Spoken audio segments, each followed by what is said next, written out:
Inzant Sales iPad, adding a new retailer. From the dashboard, tap on the retailer field and in the top right hand corner, you will see a plus icon to tap on. The retailer setup wizard will open, with all required fields are marked in red.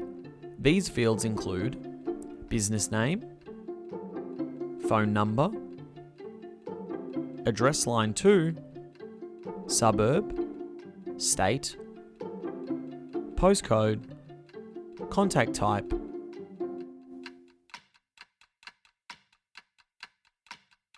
price list, and average payment period. Close the wizard and add any additional information as needed. Tap on Save and the iPad will now do a quick sync.